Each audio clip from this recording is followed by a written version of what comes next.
donc d'arriver à l'adoption. Observez dans l'adoption par titre, le prophète dit au paragraphe 35. Observez ce docteur remarquable, Paul.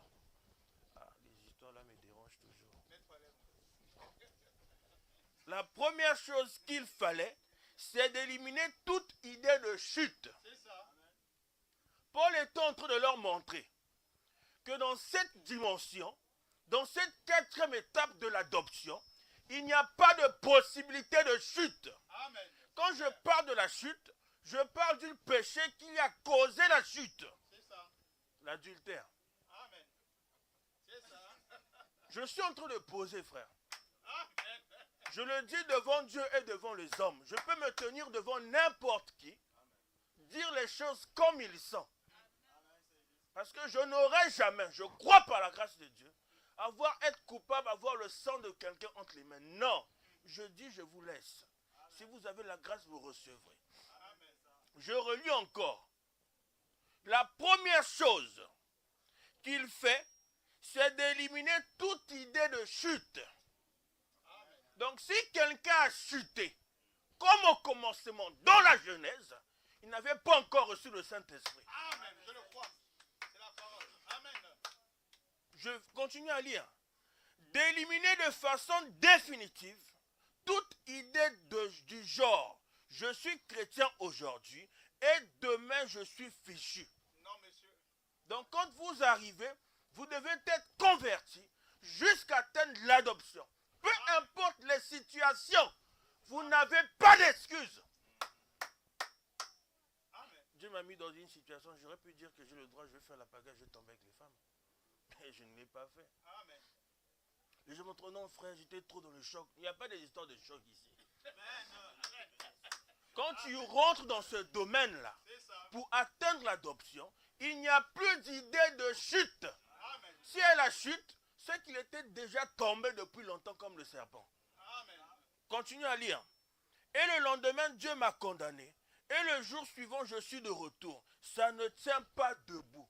Donc, dans cette dimension où est-ce que nous sommes aujourd'hui, dans cet âge, c'est une conversion une fois pour toutes et définitive.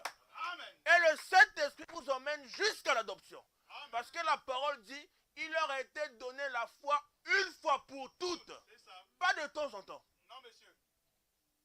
Or, cette épître n'est pas destinée à un enseignement d'évangélisation, à des prédications d'évangélisation. Je n'aborde pas ces choses-là quand je suis sur le champ missionnaire. Bon, vous savez pourquoi le prophète dit ça? Parce qu'il n'était pas prophète pour tout le monde dans ce temps. Amen. D'autres le regardaient comme ça.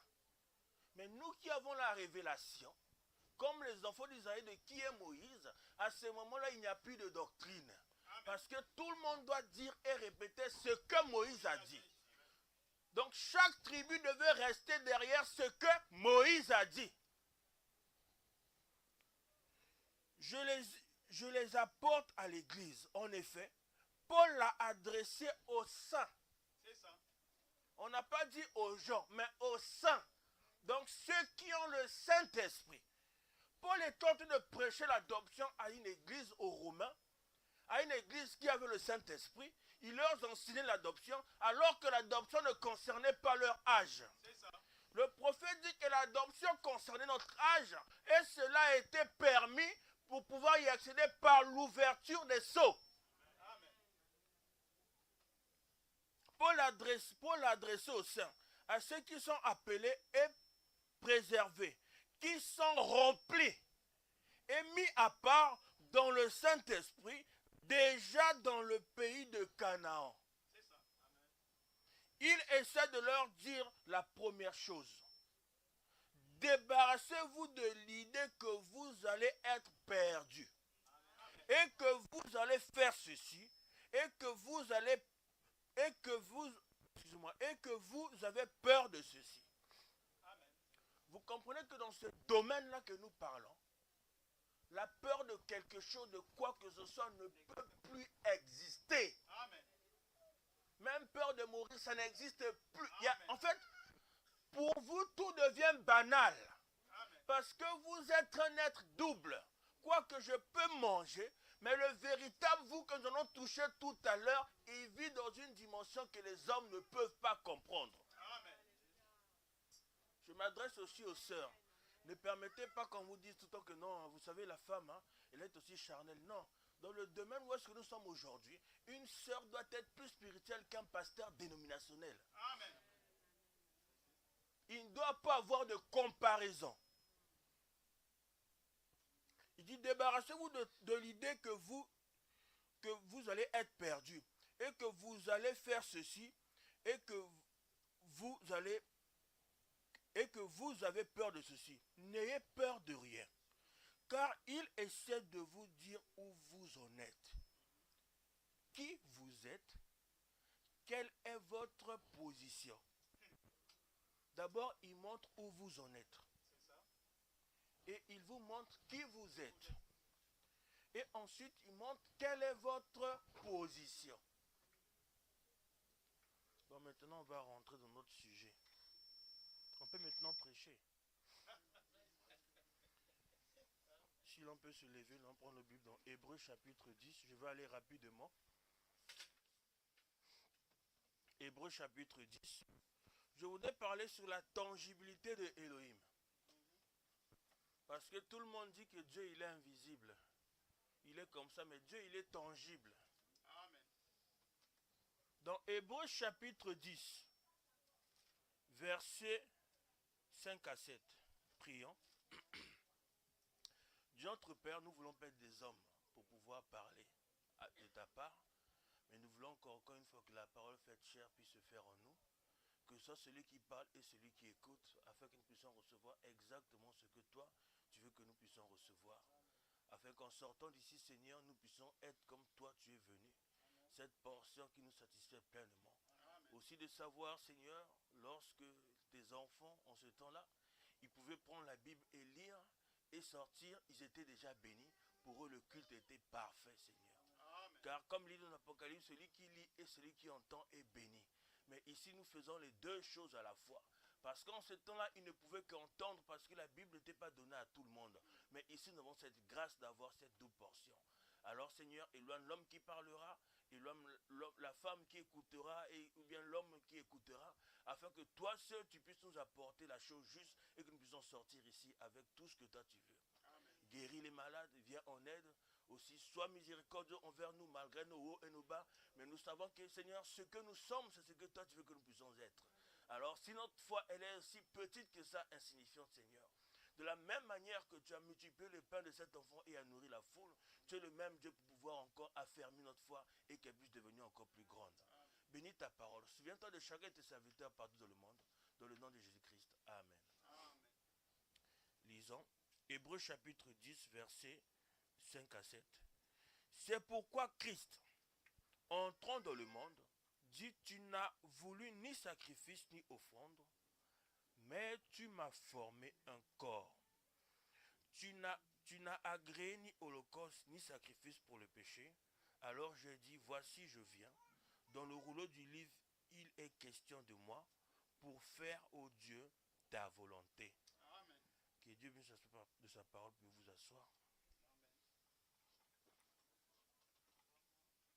Donc ce matin, je voudrais parler sur la tangibilité de Elohim.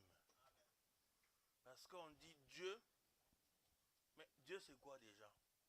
Selon la définition des hommes, comme le dit aussi la parole aussi l'appuie, c'est que Dieu, cela veut dire objet d'adoration. Amen. Votre téléphone peut être votre Dieu. Votre compte bancaire aussi peut être votre Dieu. Dès que le téléphone se casse, vous pétez une crise. Dès que le compte est comment, c'est la chose à laquelle vous apportez le plus d'affection. Cela peut être votre Dieu. Donc, selon la définition, Dieu, cela veut dire objet d'adoration. Dans Hébreux chapitre 5, dans la prédication Hébreux chapitre 1 au paragraphe 129, je vais aller un peu doucement, puis je vais essayer d'aller plus rapidement pour toucher le point que je veux toucher. Au paragraphe 129. Maintenant, voici ce qui arrive. Oh, exactement. Quand j'aborde ces choses, vraiment, j'aime beaucoup ça, voyez. Le Logos et cette grande source, cette grande source, l'esprit qui n'avait ni commencement ni fin, ce grand esprit a commencé à prendre une forme par une création. Et le Logos qui en est sorti était le Fils de Dieu. C'était la seule forme visible qu'avait l'esprit. Parce qu'au début, avant que le Logos puisse sortir, c'était Elohim. Amen. Celui qui vit que par lui-même. Celui qui remplissait tout. On ne pouvait pas le voir, on ne pouvait pas le toucher, mais pour qu'il puisse se faire voir, alors il s'est formé un corps qu'on appelle le Logos, qu'on appelle aussi la théophanie, qu'on appelle aussi la colombe de feu, qu'on appelle aussi le Saint-Esprit. C'est toujours la même chose. Et c'était une théophanie, ce qui signifie un corps. Et ce corps ressemblait à un homme. Ce corps-là ressemblait à un homme. Vous allez lire dans Exode. Lorsque Moïse voulut voir Dieu, Dieu lui dit, mets-toi dans le creux du rocher, je vais passer. Et lorsqu'il est passé, Moïse a dit, voilà le dos d'un homme. Amen. Pas d'une femme, mais d'un homme. Or, le prophète dit que c'était le corps théophanique de Dieu, ce même Logos-là. Et plus loin, non, je vais le faire, je veux qu'on puisse me comprendre. Parce que vous savez que des fois, quand on est tout le temps agité, des fois les gens vont sortir là, on dit, frère, tu peux me dire 2 minutes ce que le prédicateur l'a dit? Ah, je ne me rappelle plus, il était juste dans le mouvement. Il était juste dans le mouvement. On a besoin que les gens comprennent. Un véritable professeur, quand il enseigne, il se soucie d'abord que les élèves comprennent le pourquoi. Amen. Et le but. Frère, j'ai prêché, les gens étaient chauds. Moi, je vous regarde. Puis à la fin, mais tu as prêché, non? Ils étaient chauds, pourquoi? C'est parce que tu as ramené l'ambiance. Ramène l'esprit, que les gens comprennent exactement ce que Dieu veut. Amen. Parce que quand l'esprit vient, les gens comprennent. Ils vont comprendre. Pierre et Paul, est-ce qu'ils ont reçu le Saint-Esprit au même moment? Mais la Bible dit qu'ils avaient la même doctrine. Amen. C'est simple. Paul n'a jamais dit non, je vais aller voir Pierre pour demander qu'est-ce qu'il croit. Non. Lorsque les deux se sont confrontés, ils ont pris les Écritures, ils ont vu qu'ils croyaient la même chose. Donc l'esprit ne va jamais conduire un de la fausseté et l'autre de la vérité. Amen. C'est qu'il a discuté avec l'ange qui a visité Martin. Dans la cruauté du péché, la prédication de la cruauté du péché et la peine qu'il en a coûté, au paragraphe 50, le prophète dit ici. Donc, il ne pouvait pas simplement laisser cela dans cet état-là. Il fallait qu'il fasse quelque chose pour aller avec ça. Alors, il a dit, faisons l'homme au pluriel à notre image. C'était Elohim et le Logos qui étaient en train de converser. Faisons l'homme à notre image. Faisons l'homme à notre image. Ainsi donc, quand Dieu a fait son premier homme, il était un homme esprit. Ça, c'est dans Genèse 1. Il était quelque chose qui ressemblait à Dieu ou le Fils de Dieu, virgule, le Logos. Donc, le premier homme de la création était à l'esprit comme la théophanie, comme le Logos, comme le Saint-Esprit. Comme on voit la photo de la colombe de feu là, il était comme ça. Il dit c'était le premier homme. Ensuite, il a donné à l'homme la juridiction sûre de conduire tous les animaux, de conduire toute la vie animale, tout comme le Saint-Esprit conduit le croyant aujourd'hui. Amen. Mais ça, c'est un problème. Hein? Non, mais je vais relire. En tout cas. C'était le premier homme. Ensuite, il a donné à l'homme juridiction sûre de conduire toute la vie animale. Il a dit toute la vie animale. C'est ça. Même le serpent était conduit par l'homme esprit. Amen. Il ne pouvait pas faire le mal à ce moment-là parce qu'il était conduit par l'homme esprit. Là, je ne vais pas trop rentrer, mais je crois que vous êtes en train de comprendre. Que la première personne à nuire la femme de l'autre, c'était le serpent. Et le même attribut, la même nature, continue toujours dans ses descendants-là. Je ferme la parenthèse. C'était le premier homme. Ensuite, il a donné à l'homme la juridiction de conduire toute la vie animale, même les fourmis, sans exception. Tout comme le Saint-Esprit conduit le croyant. Maintenant, le Saint-Esprit, quand il conduit le croyant, il est où?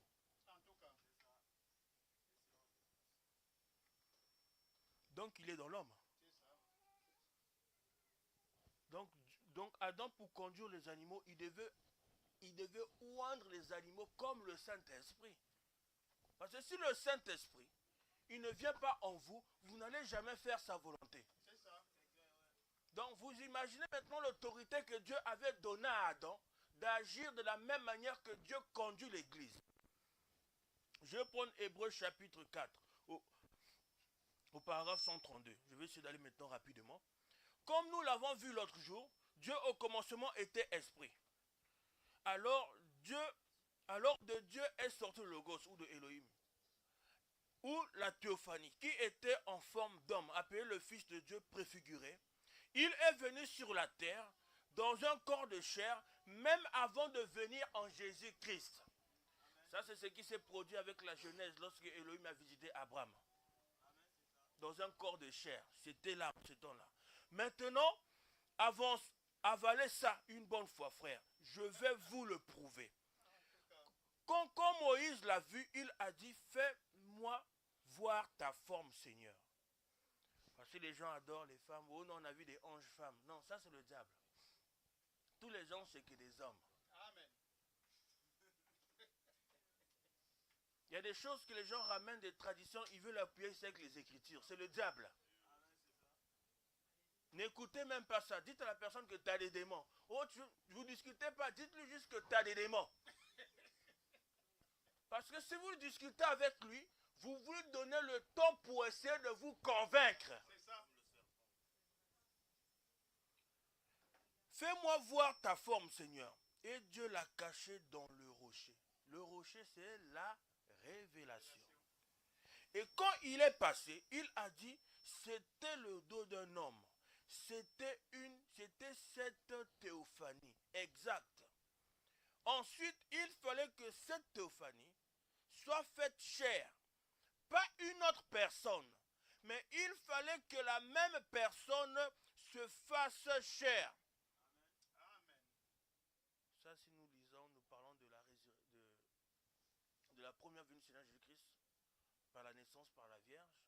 Il fallait qu'il se fasse chair. Et la parole nous dit que ce corps de Jésus-là est à la droite du Père. Mais dans la Genèse, lorsqu'il s'est fait chair avant qu'il vienne en Jésus, ce corps-là a été détruit. Il n'y avait pas la rédemption dans ce corps. La rédemption ne pouvait venir que par la tribu du parent rédempteur, d'un proche parent. Et pour être un proche parent, il fallait qu'il naisse de la même manière que les hommes. La naissance virginale. Donc, quelle réponse sur la jeune prophète du paragraphe 72? Là, je vais aller. Je crois que vous êtes en train de suivre avec moi. Bon, ici, vous allez voir ce qu'il en est de Dieu. Très précisément. Entre l'unité et la Trinité. Vous allez voir avec précision ce qu'il en est là. Maintenant, regardez. Quand Dieu est descendu, qu'il s'est dévoilé, qu'il est descendu se dévoiler en devenant cet homme. Or, l'homme, il avait péché, non pas dans son esprit, mais dans son corps. C'est là toute la différence. C'est pour ça que Dieu n'a jamais maudit Adam, mais il a maudit la terre d'où il a formé. Parce que s'il maudissait Adam, il allait se maudire lui-même, parce que le véritable Adam qui était l'âme à l'intérieur était Dieu lui-même. C'est pour ça que nous avons lu au début qu'il n'y a pas de procès de chute et Dieu ne pouvait pas détruire Sarah. Sinon, Abraham allait être incomplet. Donc, Dieu aussi est incomplet. Vous comprenez? Continuez à lire. Mais dans son corps, la convoitise, les passions, et quand il a péché, il s'est séparé de son Créateur. Et alors, Dieu le Logos, celui-là même qui l'avait créé, est descendu et a été fait à l'image de l'homme. L'homme avait été fait à l'image de Dieu. Ensuite, il a été fait à l'image des animaux. Donc l'homme était d'abord fait à l'image de Dieu. Ensuite, Dieu a vu, bon, non, Adam, ensuite il est devenu physique à l'image des animaux. Ensuite, quand il était à l'image des animaux, il y a eu la chute. Alors Dieu qui avait fait l'homme à son image, il est descendu pour avoir cette même image que l'homme animal qui a causé la chute, afin de prendre la place de l'homme. Donc, quand vous dites que vous êtes fort, fort, fort, supportez les autres. Mais dans le supporter là, moi j'ai un principe, j'aime pas le manque de respect. On peut faire toutes sortes de choses, toutes sortes d'erreurs, toutes sortes de problèmes. Mais quand vous gardez le respect, il y aura toujours la réconciliation. Même dans les couples, il y a toujours la réconciliation quand il y a le respect. Parce que le respect va ramener chacun à reconnaître d'abord la position de l'autre. Je dois d'abord reconnaître la position de mon frère. Et en reconnaissant sa position, je dois lui donner le respect selon cette position-là. Par la suite, quand je lui donne le respect selon cette position, naturellement, qu'est-ce qui va se passer? Il y aura un dialogue constructif. Je le dis toujours, je ne me retrouve pas à table avec des gens irrespectueux ni des gens hypocrites. Ça passe pas. Je ne mange pas. Je dis, vous pouvez aller manger. Je peux même prendre l'occasion pour jeûner, pour prier pour vous. L'homme avait été fait à l'image de Dieu. Ensuite, il a été fait à l'image des animaux. Et il est tombé. Et là, Dieu est descendu à l'image de l'homme, dans l'homme Jésus-Christ, pour pouvoir souffrir. Il descend un peu blanc. Alors Dieu s'est dévoilé. Il a été fait à l'image de l'homme pour racheter l'homme qui était perdu. Vous êtes avec moi? Donc vous voyez, Dieu qui était invisible, Elohim qu'on ne voyait rien, il s'est donné une forme pour qu'on puisse le voir, l'esprit. Mais cet esprit-là, on ne peut pas toucher comme ça, non, il n'était pas encore devenu tangible. Quand on parle de la tangibilité, c'est quelque chose qui est physique, quelque chose qui a une forme, quelque chose dont on peut toucher, dont on peut voir et entendre. Donc nous allons parler de la tangibilité de Elohim. Donc la première forme tangible de Elohim, c'était Jésus-Christ. Et maintenant nous allons voir l'autre forme de la tangibilité de Elohim, là c'est où? C'est ça que vous devez comprendre. Quand vous allez comprendre cette forme de la tangibilité de Elohim, c'est où? Sachant que ce qui était dans le Père, Elohim, il a déversé dans le Fils. Et ce qui était dans le Fils Jésus-Christ, l'attribut, il a déversé dans l'Église. Or, les mêmes attributs qu'il y avait dans le Père, qu'il a mis dans les Fils, les mêmes attributs qu'il y avait dans le Fils, qu'il a mis dans l'Église, Dieu n'a pas retiré, il n'a pas enlevé. Amen. Donc le problème ici, c'est l'éveil de la conscience. Si je donne un acte de 5 euros, je vois mon frère là-bas, Samuel, je lui donne 10 euros. J'ai dit aux deux, allez-y au kebab, vous me rentrez vous deux dans ce tacos-là, dans ce restaurant-là. Je les impose le restaurant. Et quand ils vont rentrer dans ce restaurant, chacun d'eux sera conditionné par rapport à l'argent qu'il a pour manger. Or, ce que Dieu nous donne, ce n'est pas quelque chose qu'on peut conditionner, mais c'est une puissance sans limite. D'où vous devez savoir ce que vous êtes exactement. Le prophète ici dans Hébreux chapitre 5 et 6, 1 au paragraphe 60, le motif de Dieu, c'était de faire l'homme à son image pour qu'il puisse être en communion avec lui. Dieu ne peut pas être en communion avec des gens qui ne sont pas à son image. Parce qu'on dit que les oiseaux du même plumage se rassemblent. Amen. C'est pour ça que si un prédicateur, c'est un adultère, les oiseaux du même plumage se rassemblent. Et en général, le berger, il a la même odeur que les brebis. Et les brebis, ils ont la même odeur que les bergers. C'est les Écritures, frère. Je n'ai jamais peur de dire la vérité. Même si on peut... Oh. Mais Dieu, il a 11 absents. Vous ne croyez pas que c'est le même Dieu? Je répète encore. Les oiseaux du même plumage aiment être ensemble. Les polygames, ils croient à leur polygamie, ils sont solidaires entre eux. C'est comme ça. Mais un aigle, il est dans son coin. Il ne va pas aller picorer comme les autres. Il sait ce qu'il doit faire. Et si nous avons tous été de la même nature, les aigles, on doit avoir le même comportement, la même attitude vis-à-vis de la parole. Donc pour être en communion avec Dieu, vous devez être de la même nature que Dieu. Il a fait de lui un être tangible. Donc Adam était un homme esprit et ensuite Dieu a fait de l'homme un être tangible. Maintenant le péché nous a amenés dans un lieu de corruption. Mais ça arrête jamais le programme de Dieu. Et amis pécheurs, aujourd'hui si vous n'êtes pas nés de nouveau de l'Esprit de Dieu, vous aurez une fin quelque part. Et votre fin sera le chaos, dans la destruction, le souffle et la misère. Mais vous qui avez cru au Seigneur Jésus et qui l'avez accepté comme votre sauveur, c'est aussi éternel que Dieu est éternel, vous n'avez pas de fin. Je vais essayer d'aller rapidement pour toucher le point que je vais toucher. Dans la prédication Hébreux chapitre 6, à la partie 3, au paragraphe 526, le grand Jéhovah est descendu et est devenu tangible en vivant dans le corps de son propre Fils, se faisant connaître et réconciliant le monde avec lui-même. Qui? Jésus-Christ. Donc Dieu est devenu tangible. C'est pour ça qu'on a dit Emmanuel, on pouvait le toucher, comme la femme la porte au sang. On pouvait lui parler, comme c'est l'époque qui a dit Seigneur, si tu veux que je sois pur, rends-moi pur. Or le fait que Dieu était devenu tangible, cela avait ramené les gens à avoir encore davantage de foi. Parce que vous savez que lorsqu'une personne il rentre dans la voiture, il sait que dans la voiture il y a la batterie, il sait qu'il va démarrer, ça va démarrer. Mais si vous enlevez la batterie, il n'y a plus la tangibilité de la batterie, il va être conditionné, il va dire que non, ça n'a pas démarré. Mais pour que ça démarre sans la batterie, il faut la présence du surnaturel. C'est capable de rendre même ce qui est invisible tangible. C'est dans ce domaine-là que nous devons rentrer. Là où ce qui est invisible, nous le ramenons à devenir tangible. Je vais aller rapidement. Dans la prédication de l'absolu, le prophète dit ceci au paragraphe 122. Un absolu. Le Saint-Esprit indiquera toujours la direction de la parole. S'il indique un credo ou une dénomination, il ne s'agit pas du Saint-Esprit.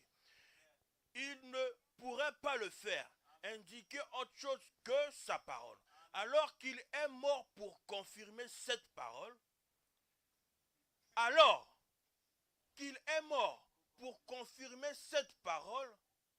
et rendre cette parole tangible.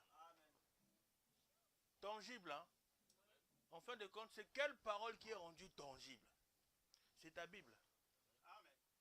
Non, c'est la Bible. Mais là, si Dieu rend la Bible tangible, on la touche, les gens vont faire qu'avec. Tu vas dire à la Bible, dis-moi Marc 16, ça va pas réagir. La parole dont il est question, c'est cette portion de Dieu en vous. Amen. Il est mort pour qu'il puisse entrer lui-même dans cette parole. Mais quelle parole? La parole en vous. Donc il est mort pour qu'il puisse, vous lirez dans le livre de l'Adoration, le prophète dit que Dieu, il veut retourner dans l'homme pour adorer et être adoré au travers de l'homme. Donc c'est pour ça qu'on dit que les véritables adorateurs adorent en esprit et en vérité. Donc l'esprit parce qu'ils sont baptisés du Saint-Esprit, la vérité parce qu'ils croient à la parole de leur jour dans toute sa totalité. Pas une partie en moins. Continuez à lire. Il est la vie vivifiante qui rend de nouveau la parole vivante. C'est pour ça qu'on dit que quand tu reçois le Saint-Esprit, tu es ressuscité. C'est sur le plan spirituel. Voilà le but pour lequel il est mort. Pour qu'il puisse se projeter dans son église et faire que toute parole agisse précisément de la façon dont elle doit agir dans tous les âges. Donc Je veux, de la même manière qu'il agit avec Jésus-Christ, parce que c'est le même logos qui était dans Jésus, qui est descendu habiter dans chaque disciple, que Dieu puisse faire la même chose aujourd'hui. Mais le problème, c'est la manière dont les gens sont conditionnés. Parce que vous allez voir que dans le domaine médical, même avant de donner un traitement à quelqu'un, le médecin le conditionne. Tu sais, on a donné tel traitement à telle personne, ça a fonctionné. On a deux types de traitements, parce qu'on sait que le corps humain réagit comme ça en fonction du traitement. C'est comme ça. En fait, il est en train d'amener ta foi à pouvoir recevoir les médicaments. Et quand tu vas croire, cela va soumettre ton corps. En fait, déjà, quand tu crois, la délivrance est déjà là. Et même quand on dit, ah, la femme est stérile. Non, il n'y a pas de femme stérile. Que quelqu'un me montre sur cette terre qu'il existe une poule qui est stérile. Ça n'existe pas.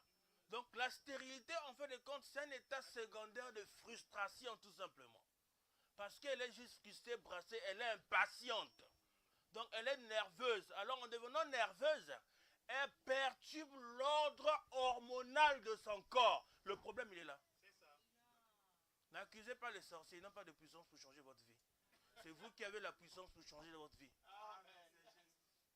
C'est là-bas que vous comprenez que dans les lamentations ou le proverbe, il est dit qu'un insensé, quand il marche en route et qu'il voit un fou, il voit quelqu'un, excusez-moi, il traite cette personne de fou, alors que la personne n'est pas fou. Or, il parle tout simplement de son propre fond. Donc, les gens qui vont toujours être là à dire sorcier, sorcier, ils parlent d'eux-mêmes. Parce qu'on vous a donné quelque chose au-dessus de ce que vous ne pouvez imaginer. Et quand vous comprenez cela, même si vous tenez devant quelqu'un qui fait des pratiques, ça vous fait rigoler. Je dis, mais tu fais quoi ici? L'autre fois, à l'époque, quand j'étais à Grigny, je passe par le parc là pour marcher un peu. Je vois un Sénégalais avec des coquilles, dans les discuter, je regarde. Donc, dans ma tête, j'ai dit, donc vous là, vous venez faire vos histoires à côté de chez moi ici. Ok, j'avance. Je me retourne, les gars, ils sont partis. Pourquoi? Même quand vous ne parlez pas, vous n'agissez pas, votre présence, il y a un conflit d'atmosphère. C'est ça.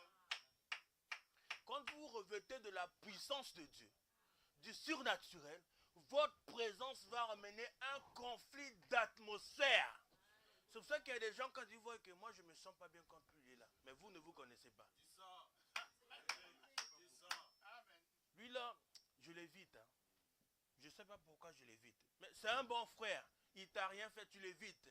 C'est parce qu'il y a quelque chose dans toi qui est en train de s'agiter. Oh, le voisin là, quand il rentre, surtout quand il est vers 23h là, il me dérange, j'ai du mal à dormir. Eh, mais il t'a du mal à dormir, il t'a rien fait. Il y a un conflit d'atmosphère. Écoutez, le prophète dit ici, dans question et réponse. Question et réponse numéro 2, paragraphe 239. Et alors, Dieu s'est matérialisé dans un homme appelé Jésus-Christ, lequel était son fils. Ce fils a donné sa vie afin de pouvoir amener d'autres fils, pour que Dieu puisse devenir tangible et opérer en tout et en tous. Non, je pense que je n'ai pas bien lu. Hein. Je vais encore répéter. On est dans l'éternité, on ne surveille pas l'heure. Je vais relire. Question-réponse numéro 2. Au paragraphe 239. Alors Dieu s'est matérialisé dans un homme appelé Jésus-Christ. Ou encore, on va dire Elohim. Il s'est matérialisé dans un homme appelé Jésus-Christ, lequel était son fils. Ce fils a donné sa vie afin de pouvoir amener d'autres fils, virgule, pour que Dieu puisse devenir tangible. Amen. Donc si vous me voyez, c'est Dieu qui est tangible devant vous. Si tu me salues, c'est que tu as salué Dieu. Dieu est devenu tangible. Donc quand vous voyez vos frères, vos soeurs, c'est Dieu qui est devenu tangible. C'est pour ça que le prophète peut dire, mon attitude envers vous, c'est mon attitude envers Dieu. Amen. de Paul, de Pierre, guérissait les malades. Pourquoi? À cause de la tangibilité du Dieu invisible en eux. Oh, Elohim, faites chair. Non, la parole faite chair, c'est l'épouse aujourd'hui sur la terre, remplie du Saint-Esprit. Donc quand on parle de la tangibilité de Dieu, ce n'est pas seulement Jésus-Christ, c'est chaque fils de Dieu. Je vais encore relire, ça me fait du bien. Ce fils a donné sa vie afin de pouvoir amener d'autres fils. Les sœurs et les frères sont inclus dedans. Parce que quand on fait le pluriel selon les lois des Français, le masculin l'emporte toujours. Pour que Dieu puisse devenir tangible. Ça ne s'arrête pas là. Il dit et opérer en tout et en tous. Opérer là. Donc c'est pour ça qu'il a dit que les signes que je ferai, vous en ferez davantage. Quelque part le prophète dit que la vie de Jésus-Christ sur la terre était un type de ce que l'épouse serait. Il a dit un type. Donc la vie de Jésus-Christ est le modèle de ce que nous sommes censés être aujourd'hui. En ce jour-là, vous connaîtrez que je suis dans le Père, que le Père est en moi, que je suis en vous et que vous êtes en moi. Mais maintenant, quand on lit ça, c'est qui est dans l'autre? Moi, je ne comprends pas. Le Père est en moi, oui. Moi, je suis en lui. C'est ça le Fils qui parle. Hein? Le Père, il est en moi. Moi aussi, je suis en lui. Bon, c'est qui est dans l'autre? Après, il dit encore, il ne s'arrête pas là. Il n'a pas dit que le Père n'est plus en moi, mais il a gardé cette unité-là. Après, il dit que moi, je serai en vous, et vous aussi, vous allez être en moi. Mais maintenant, c'est comment? C'est que ce qu'est le Père, c'est ce que nous sommes. Mais c'est grave, hein? Donc, l'unité, là, c'est pas un truc à la légère. C'est quelque chose de... Quand vous comprenez ça, peu importe les situations, vous restez calme. Je me suis retrouvé dans une situation, beaucoup le savent, je suis resté calme. Calme, les frères venaient me voir, j'étais toujours calme. Les gens pouvaient parler, s'agiter, j'étais toujours calme. Les gens pouvaient donner des fausses accusations, j'étais toujours calme. Mais il y a un temps aussi pour moissonner. Amen. Que vous fassiez en bien ou en mal, il y a toujours un temps pour moissonner. Mais l'homme aime moissonner des mauvaises choses, semer des mauvaises choses. Mais quand il s'agit de moissonner, de récolter, il dit que ce n'est pas à lui.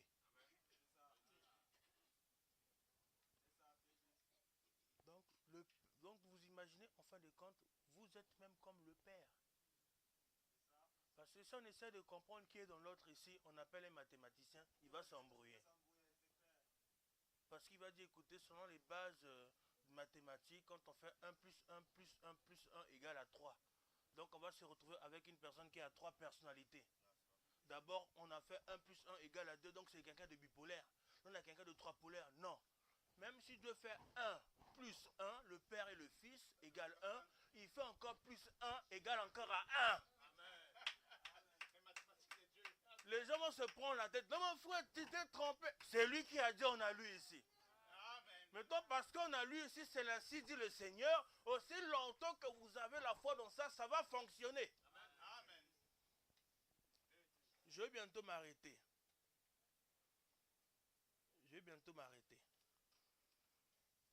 Dans la prédication, la statue d'un homme parfait. Le prophète dit ceci, au paragraphe 346. Bon, c'est la maison dans laquelle Dieu habite, non pas un bâtiment avec une grande cloche au sommet et un haut clocher, vous voyez, mais tu m'as formé un corps dans lequel Dieu peut habiter, Dieu peut marcher, Dieu peut voir, Dieu peut parler, Dieu peut agir. Amen. Un agent vivant de Dieu. Dieu marchant sur 2 pieds en vous. Amen. Dieu marchant sur 2 pieds en vous. Amen. Elohim marchant sur 2 pieds en vous. Amen. Maintenant, Elohim est en vous, vous allez faire des trucs bizarres. Non, monsieur, impossible. Même penser, ça n'a pas marché. C'est clair.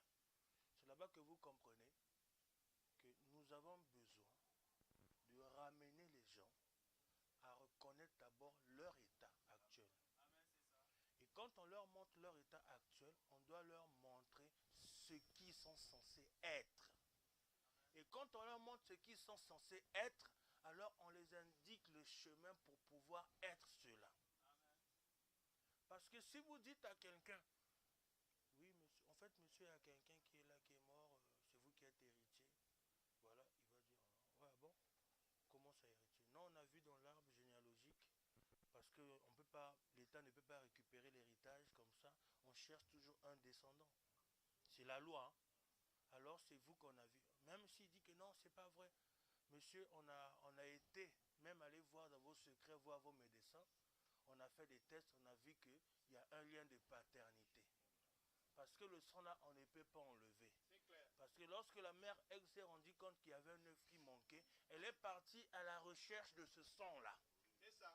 Parce que lorsque Adam est sorti de l'Éden, il y avait le sang qui coulait de Adam là où il était, là où le sacrifice était fait, jusqu'à ce que, où est-ce que Adam s'est arrêté. L'agneau qui avait été immolé, qui est devenu l'habit d'Adam, le sang a continué à couler, afin que Dieu retrouve le chemin et le ramener par ce même chemin. C'est pour ça qu'il fallait le sang. Ça aussi c'est un autre sujet. Donc pour avoir aussi la tangibilité de Dieu, il faut aussi le sang. Parce qu'il doit avoir une compatibilité. Là, si on rentre comme dans le naturel, avant de se marier, on va faire des tests de sang pour voir la compatibilité. Mais le test de sang là, c'est comment? C'est bien avant la fondation du monde. Lorsque Dieu a fait, l'agneau a été immolé bien avant la fondation du monde. Le prophète dit que c'est là-bas que nos noms ont été mis dans le livre de vie de l'agneau. Et lorsque vous arrivez sur la terre, on regarde le livre, on prend le sang, on voit la généalogie où il y avait le frère là-dedans. T'es où? Allez dire dans Ézéchiel. Dieu dit à l'ange, celles ceux qui soupirent et qui gémissent à cause des abominés. Oh, le seulement là, c'est le Saint-Esprit. Donc quand Dieu prend le livre, il cite votre nom, l'ange est obligé de vous donner le Saint-Esprit. Amen.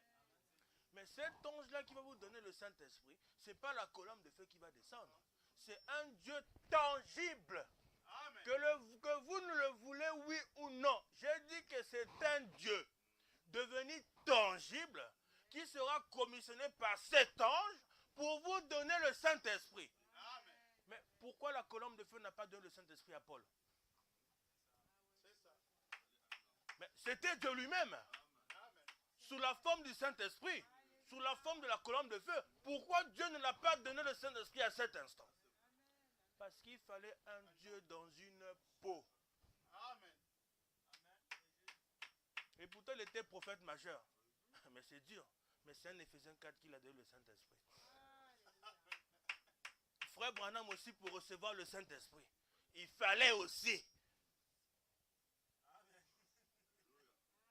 Oui, il était prophète majeur. Il devait recevoir le Saint-Esprit. Il a dit que je l'ai voilé toute ma vie. Mais voilé là, mais vous aussi vous avez voilé la colonne de feu toute votre vie. Parce que l'âme qui se trouve en vous, c'est aussi la colonne de feu. C'est une partie de Dieu. Ne ramenez pas toutes les promesses. Nous sommes des chrétiens faits, pas des branhamistes. Donc chaque fils de Dieu a voilé la colonne de feu et continue à voiler la colonne de feu. Parce que aussi longtemps que le corps là n'est pas mort, que l'âme n'est pas sortie du corps, pour que nous puissions rentrer dans la théophanie, le véritable nous, c'est cet esprit de Dieu là, cette âme là, cette colonne de feu là. Donc en fait de compte, personne ne m'a déjà vu. C'est écrit dans la parole. Personne n'a vu Dieu, si ce n'est le Fils physique qui l'a fait connaître. Il part plus loin, il dit le prophète, la colonne de feu n'est pas Dieu. C'est une forme qu'il peut faire, donc personne ne l'a vu. Donc chacun de nous est une forme. Le véritable nous, c'est celui qui est à l'intérieur. Parce que vous allez voir que lorsqu'une personne il s'en va, il y a un changement de langage. Oh, on va aller prendre le corps, on va déposer. Parce que le propriétaire qui transportait ça n'était plus, n'est pas là. Amen. Bon, je veux bientôt m'arrêter. je veux bientôt m'arrêter. C'est le que vous êtes en train de comprendre qu'on ne peut pas prendre les choses de Dieu comme ça. Non. Chacun de nous est un Dieu tangible. Amen.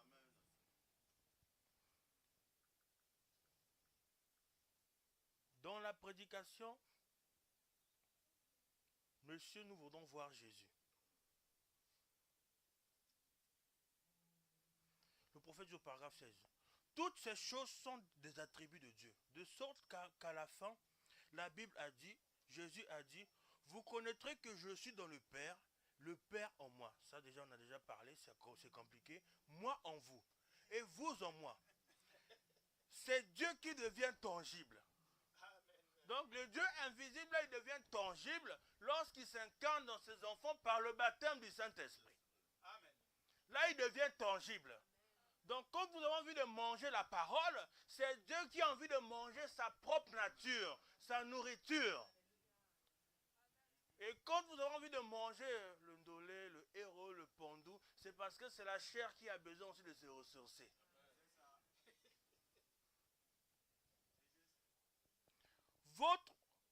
Votre propre femme, vous et votre mari, c'est seulement une ombre, un négatif de Dieu et de son épouse, à lui, l'Église.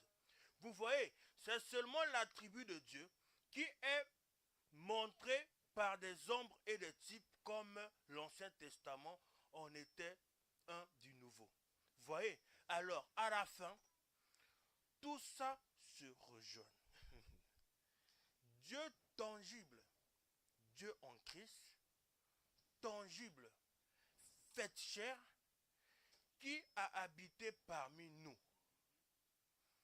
Et dans le glorieux millénium à venir, Dieu sous la forme de Christ est assis sur le trône de David et l'Église, son épouse, le mari et sa femme ensemble.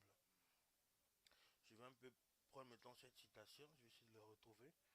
Comme ça, je vais m'arrêter. Il ne me reste plus grand chose à lire. Dans la prédication, Dieu est son propre interprète. Le prophète dit ceci, au paragraphe 11. Et maintenant, souvenez-vous, vous les chrétiens. On a dit les chrétiens.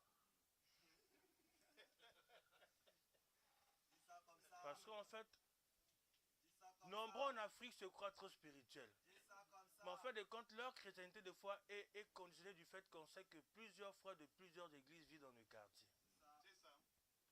Mais emmenez-les en France ici, lâchez-les.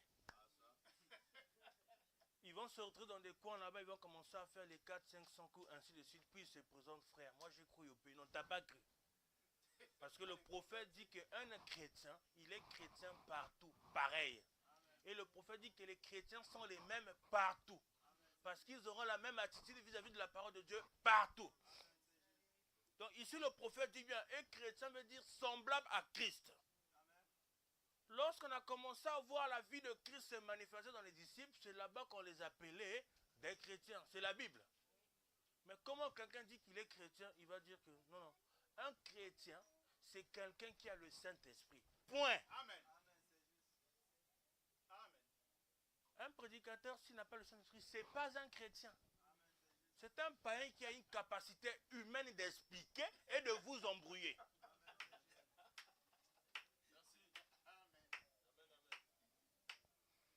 Vous les chrétiens, vous étiez ces pensées avant qu'il y ait un monde. Donc nous étions dans l'éternité là-bas. Vous avez vu, nous sommes descendus d'esprit, nous sommes devenus tangibles. Et là, ça ne s'arrête pas là. Le prophète dit que non, nous on n'est pas ici, on retourne encore dans l'éternité. C'est ça. C'est ça qu'on dit que vous étiez dans ces pensées avant qu'il y ait un monde. Et vous êtes la manifestation de sa pensée. Avant même qu'il y ait un monde, vous étiez en Christ. Amen. Vous étiez dans, je ne sais pas où, moi, il y a des gens en fait, dès qu'ils perdent le pasteur, le pasteur fait des dégâts, ils n'ont plus la foi pour aller à l'église. Ils n'ont jamais cru. Ils n'ont jamais été sanctifiés. C'est ça. Parce que la véritable sanctification se fait par un acte du Saint-Esprit. Et il n'y a que la Vierge folle et la Vierge sage qui peut être sanctifiée. Et à aucun moment dans la Bible, s'il vous plaît, il est dit que la Vierge folle qui était sanctifiée a perdu sa sanctification. pas moi. La Bible même part plus loin. Elle dit qu'elle a entendu le cri. C'est pourquoi elle a voulu aller chercher l'huile. Or, pour entendre le cri et vouloir aller chercher l'huile, il fallait qu'elle reconnaisse le messager. Les vierges folles sont dans le message. Ils croient le frère Branham à 100%. C'est pour ça qu'ils sont sanctifiés. Donc, les églises dénominationnelles, là, ce n'est pas des vierges folles. Parce que le prophète dit que les dénominations ne sont plus dans la course. Ce n'est pas ça. Amen. Parce que pour être sanctifié aujourd'hui, le prophète dit il faut croire au messager à 100%. Et c'est ce qui fait votre expiation. Parce que le prophète dit vierge veut dire sanctifié, donc pur, sans mélange. Donc déjà si on touche là quelqu'un qui est sanctifié, il croit à une parole pure et sans mélange. Donc on va aussi dire que beaucoup de prédicateurs qui prêchent ne sont pas sanctifiés. Amen. C'est dur à accepter. Hein. Amen. C'est la parole. C'est là-bas que vous comprenez que lorsque vous atteignez même un certain degré de la sanctification, il y a une telle puissance et manifestation de la présence de Dieu dans votre vie que c'est sans effort. Amen. Vous n'avez pas besoin de convaincre, les choses se font naturellement, Ça. sans discuter, sans faire des efforts. À chaque fois que vous priez, veillez à votre prière après. Parce que les gens ils sont dit, oh Seigneur Dieu, c'est bon, j'ai prié, je crois, je m'en vais. Non, tu dois prendre possession de l'objet de tes prières en croyant comme si cela a déjà été accompli et en vivant comme si Dieu t'avait déjà exaucé. Amen. Si tu fais le contraire, c'est un mauvais esprit qui va te prendre. C'est vrai. Il y a des gens qui ont des vies de prière dures mais remplies de démons. Mais c'est les églises pentecôtistes dénominationnelles. C'est ça. Ils sont là, non, on a une campagne de prière 5 jours d'affilée. Ils vont prier habillés d'une... Ils vont prier chaud. Mais les vies ne changent pas. Et on entend des scandales. Ils sont toujours là. Prière, jeûne, prière. C'est la même chose avec Élie et les 400 prophètes de Baal. Vous êtes des Élie. Ils peuvent crier, s'agiter. Dieu n'adore que l'adoration de son prophète. Amen. Imaginez un peu. Ils vont s'agiter, prier. Oh, c'est ça qu'Élie a dit. Criez fort. Peut-être qu'il est parti en vacances. Criez fort. Peut-être qu'il dort. Mais c'est ce que Élie a dit. C'est ça. Donc, ils peuvent crier. Mais quand Élie il est venu, il a seulement dit, Père éternel, le feu est descendu. Parce que nous, l'épouse, quand on vient dans cette position d'épouse, quelqu'un qui n'a pas cet attribut d'épouse, il peut dire tout ce qu'il veut, il ne veut pas rentrer dans la chambre. Oh. Toi, t'es qui, toi? Tu veux rentrer dans la chambre? Sors, par là-bas, sors là. C'est quoi ça?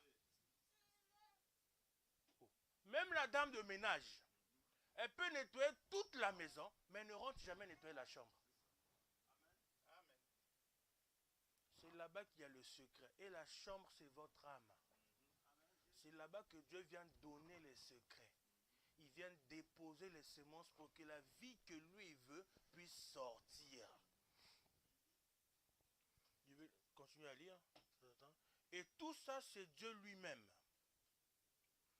qui se matérialise d'une manière tangible pour pouvoir être touché, vu et tout ça, voilà, c'est ce que Dieu est.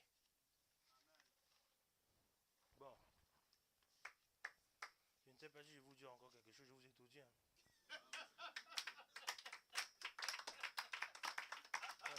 Quand on parle de Dieu tangible, vous comprenez maintenant ce que vous êtes. Amen. Maintenant, imaginez Dieu. Lorsqu'on lui a ramené. Seigneur, oui. Tu as vu toute cette foule que tu as attirée à cause des miracles, la prédication que tu as fait? Oui. On n'a que 2 pains et 2 poissons qu'on a pris chez le petit là qui est passé. Oh petit, viens ici, donne-nous ça. On va donner ça à qui on va faire comment? Vous imaginez, vous? Ah, comment ça, moi? Allez-y faire les courses, débrouillez-vous vous-même. Dieu n'a pas fait ça. Il a dit ramenez dans le calme. Donc, si vous êtes dans cette tangibilité-là, de même que Jésus-Christ était, quand il y a une situation, vous êtes calme. Ramenez, on va voir, ramener. Oh frère, c'est de l'orgueil, mais la foi, elle a un peu de l'arrogance. C'est ça. Il faut défier ça. C'est ça. Je suis un peu désolé. Amen. Je suis désolé, je le dis avec modestie. Mais que chacun définisse ce que c'est que l'orgueil selon sa compréhension intellectuelle. La foi, elle a un peu de l'orgueil. Parce que lorsque Abraham appelle les choses qui n'étaient pas comme si elles étaient, Sarah, t'as vu Isaac? Les gens me disent, mais lui, il est fou, il se croit où? Non, mais mon fils, il est passé là, tu ne l'as pas vu. Donc, oh, monsieur, tu veux montrer quoi? Je te dis que mon fils était là, il est passé. Amen. Oh. Oh, non, mais la foi a une mesure d'orgueil, mais dans la sainteté en conformité avec la parole. C'est comme un lion. Un lion, il sait ce qu'il est. Il a de la carrure. Il est un peu, quand il marche, il est un peu arrogant. Il pose. Il montre ce qu'il est avec sa crinière. Mais si vous enlevez ce caractère, ça va être un chien avec un tissage. Si vous enlevez le caractère du lion, ce qui fait qu'il est le lion, ses attributs, c'est comme un chien que vous avez mis un tissage. Donc vous comprenez qu'un fils de Dieu, il a ce côté-là en lui. Même quand il voit le péché, il devient un peu arrogant. C'est pour ça que je dis, hein, il y a des gens sur la terre qui ont été commissionnés à tomber à votre place avec les femmes. Amen. Parce que dans cet âge, Dieu ne peut pas permettre que son fils puisse lire ce témoignage et ramener nombre de fils à devenir des achoppements. Vous allez lire quelque part que le prophète il dit, Dieu veille sur ses dents. Moïse, 40 ans en Égypte. La Bible n'a dit nulle part où est-ce qu'il est tombé avec une femme. C'est clair. Hein? Je peux demander à n'importe quel ministre de me montrer où est-ce qu'on a dit que Moïse était marié en Égypte, il a eu des enfants. Non, il a attendu jusqu'à ce que Dieu lui dise. Il a pris Séphora. Amen. C'est les Écritures. C'est là-bas que vous comprenez. Dieu va veiller sur vous. Mettez-lui à l'épreuve. Vous jeûnez, vous priez, vous dites, oh, ne me dérangez pas, gardez votre nourriture. Même si je vais dire, Seigneur, j'ai besoin de voir ta face maintenant. Que tu me montres ce que tu es. Pas que quelqu'un m'a dit, mais ce que tu es.